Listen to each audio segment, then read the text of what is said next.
Are के media के साथ तो आपने क्या लाग रही हो खींवसर में क्या नबार की खींवसर में तो सर रेवंत राम जी डांगा जीत रही है और कम से कम 20-30 हजार वोटों में जीत रही है। अच्छा हाँ। तो कारण कहीं है पहली कारण यूँ है मैं कारण ये है मेरी बात सुनो काम नहीं हुआ मेरे बावंडा और मानकपुर के बीच में आपको पता है कोई अस्पताल की सुविधा नहीं है और वहाँ इतने बाहर के मजदूर भट्टे से गिरते हैं ना तो पास में सुविधा नहीं होने की वजह से अगर उनको जोधपुर ले जाते तब तक वो खत्म हो जाते। अगर पास में ऐसी कोई सुविधा होती तो वो विकास पिछले 10 सालों से कहाँ गया है भाई। खींवसर में अभी 3 महीने के अंदर वो जगह जगह डामर लगवा रहा है, वो सारा 5 साल और 10 साल पहले क्यों नहीं लगवाया उसने।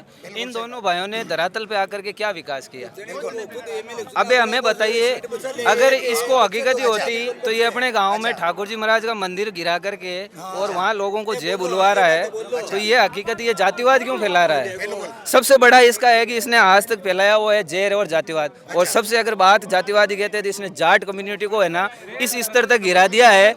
हाँ, इन्हें इस स्तर तक गिरा दिया है और साथ में जाट ही नहीं ये हर कौम को गिरा रहा है। ये अपने से ऊपर किसी को नहीं उठने दे रहा है। यही हकीकत धरातल है और जन कल्याण तक पहुंचाई और उसी का ये जन सैलाब आज सबको दिखाई दे रहा है।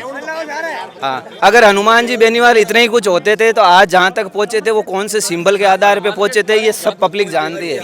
और नागौर में ज्योति जी है, हम हबीब जी और हरेंद्र मिर्जा है, तो नागौर में आरएलपी पार्टी टिकट भी नहीं दी। आपने क्या लगे तो इसी के पीछे तो सबसे बड़ी गहनता की राजनीति है कि अपनी तिजोरियां बटोर रहे हैं ये लोग। अपनी तिजोरियां बटोर रहे हैं ये लोग। हाँ, ये हकीकत बात है। ये जो इसके पीछे रंजिशें चल रही है ये मारवाड़ में एक बेटियों के बारे में इतना भद्दा बोल सकता है वो इंसान खड़ा भी कर सकता है, क्या फर्क पड़ेगा। वो हराने के लिए कुछ भी कर सकता है। अच्छा, तो इससे बड़ी चुनाव लड़ा रही है। बिल्कुल ये कुछ भी कर रहा है। अच्छा, तो आपने नागौर की पक्ष ज्यादा लाग रही है। नागौर के अंदर बीजेपी की सत्ता आएगी। अच्छा। और साथ में खींवसर की सीट आज से भी मैं कह रहा हूँ कि 30,000 प्लस धरातल का सर्वे करने के बाद रेवंत राम डांगा जो है वो जीत रहा है। खींवसर से 30,000 प्लस आज से रेवंत राम डांगा जीत रहा है।